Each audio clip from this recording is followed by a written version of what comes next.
যখন ছোট ছিলাম তখন এই ছবিটা ছাপা হইতো পত্রিকায়, বলা হয়তো পাকিস্তানি ছেলেরা লুঙ্গি খুলে দেখতেছে তার খতনা করা আছে কিনা, হিন্দু না মুসলমান। ছবিটা পাকিস্তানি আর্মির না, ইন্ডিয়ান আর্মি।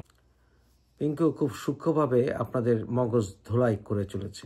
বাংলাদেশের মানুষ যেহেতু গবেষণা করে না, সেহেতু তাদেরকে একবার যদি জোশ তুলে দেওয়া যায় এবং এর পেছনে যদি কোনো দল বা লবিস্ট গ্রুপ কাজ করে, তাহলে সেটা সহজেই ছড়িয়ে দেওয়া যায়। যেমন ধরুন, পিঙ্কু সেই 1972 সালে একটি ছবি ছড়িয়েছিল বাংলাদেশে ডিসেম্বর মাসে। সেটা হচ্ছে একটি লুঙ্গি খুলে দেখাচ্ছে একজন মিলিটারিকে, এবং সেই সময় বাংলাদেশে একটি পত্রিকা ছাপা হয়েছিল যে পাকিস্তানের মিলিটারি বাংলাদেশের মানুষের লুঙ্গি খুলে লিঙ্গ পরীক্ষা করে দেখছে যে কি মুসলমান না হিন্দু।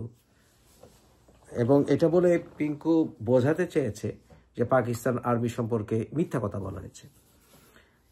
এইভাবে মিথ্যাচার করে পাকিস্তান আর্মিকে আসলে মূলত ছোট করা হচ্ছে। সেখানে সে বলতে চাচ্ছে বেসিক্যালি যে এখানে পাকিস্তান বাহিনীকে ছোট করা এবং হিন্দুদেরকে যে টার্গেট করেছে এই জিনিসটাকে সে ছোট করে দেখাতে চেয়েছে। এটাই তার মূল উদ্দেশ্য। আসলে এই নব্য ফ্যানাটিক, ডিপ ডাউন সে ফ্যানাটিক হয়ে গেছে যে কোনোভাবেই হোক। এই ফ্যানাটিক জামাত দ্বারা ব্রেইন ওয়াশ, জামাতের নবী এই পিঙ্কু, সে আসলে আপনাদেরকে বোকা কীভাবে বানাচ্ছে জানেন?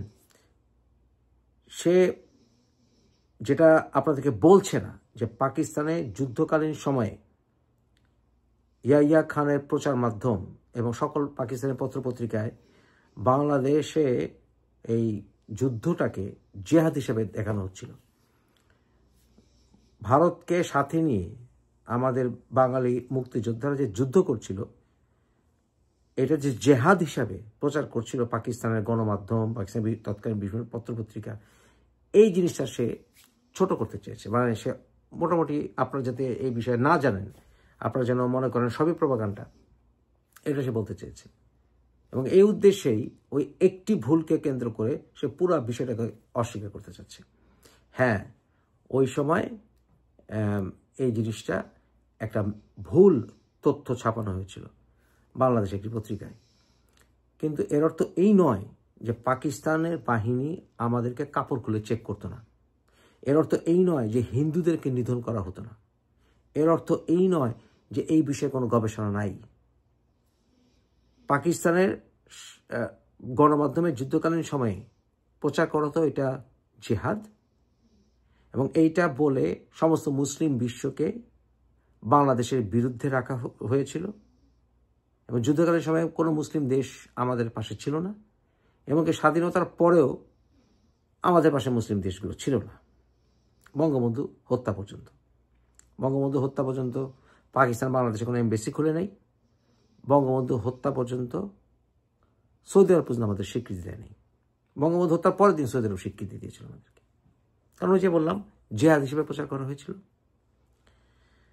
কিন্তু ইন্টারন্যাশনাল কমিশন অফ জুরিস, ওখানে কিন্তু এই বিষয়ে বিশদ লেখা আছে, যেটা আপনাদেরকে আমি এই ভিডিওর শেষে দেব।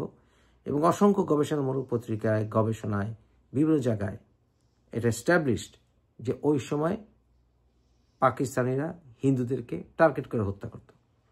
চুকনগরে একদিনেই হাজার হাজার হিন্দুদেরকে টার্গেট করে হত্যা করা হয়েছিল। অসংখ্য সাক্ষী সাবক গবেষণায় এটা প্রমাণিত। তাই হিন্দুদেরকে যে জেনোসাইড করা হয়েছিল পাকিস্তান বাহিনী, এবং বাংলাদেশের মেয়েদেরকে, বিশেষ করে হিন্দু মেয়েদেরকে বা মুক্তিযোদ্ধাদের পরিবারের মেয়েদেরকে ওরা যে গনিমতের মাল হিসেবে প্রচার করেছিল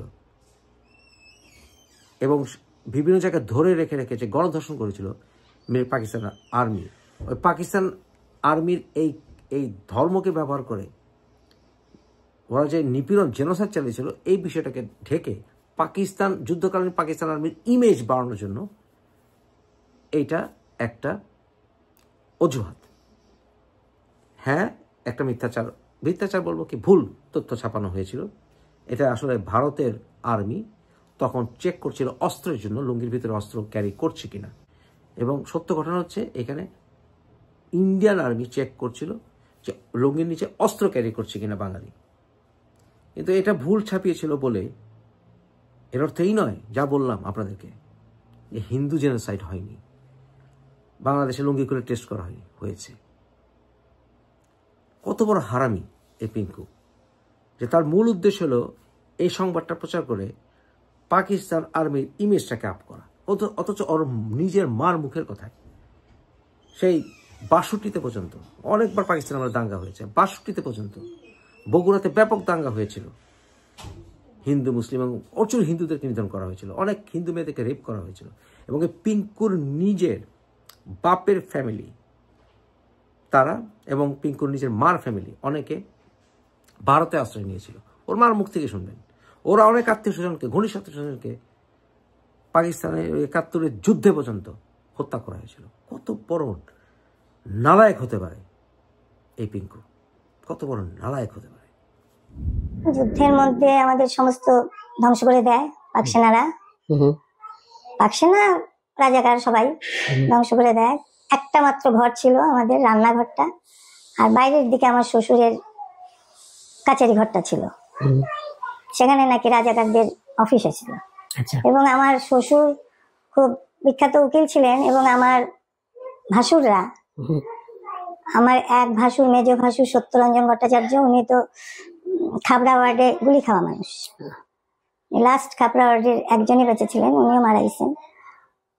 আর আমার বড় ভাসুর, উনি 19 বছর জেলই খাটছেন, কমিউনিস্ট পার্টি করতেন আর কি, 19 বছর জেল খাটছেন, এবং লাস্ট জেল থেকে ছাড়া পায় পিনাকির জন্মের 1 বছর পরে। বগুড়াতে না, সারা বাংলাদেশেই একটা রায়ট হয়, ভীষণ ভাবে রায়ট হয়। আমাদের তখন জন্ম হয়নি, আমি ছোট তখন, আমি ক্লাস 8-এ পড়ি, নাটোর গার্ল স্কুলে আমি পড়তাম। সেই সময় ভীষণ ভাবে রায়ট হয়, বগুড়াতেও হয়, বগুড়াতে প্রচুর লোককে মেরে ফেলছে। তো হিন্দু মুসলিম রায়ট হয়, দাঙ্গা যেটা। জলেশ্বরী তলা, এটাই আমাদের বাড়ি, আদি বাড়ি। তা আমার ছোট দেওর, সবার ওনার সব ছোট ভাই তখন ওই ৬২ সালেই ম্যাট্রিক পরীক্ষা দেয়। ডাঙ্গারিয়াতে, ছোট ছিল সে, ডাঙ্গারিয়াতে সে একটা ট্রমার মধ্যে চলে যায়, মানসিকভাবে হ্যাঁ বিধ্বস্ত হয়। আর আমার ননদ টনদও ছিল বড় বড়।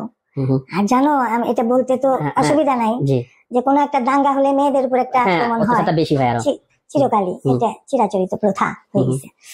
তো তখন আমার শ্বশুর ওদের সবাইকে পাঠায় দেয় ইয়েতে, দেশে পাঠায় দেয় না, শিলিগুড়িতে পাঠায় দেয়। শিলিগুড়ি আমার এক ননদ ছিল, আমার ননদ ওখানে, ননদ তার হাজবেন্ড নিয়ে থাকতো, ওখানে সবাই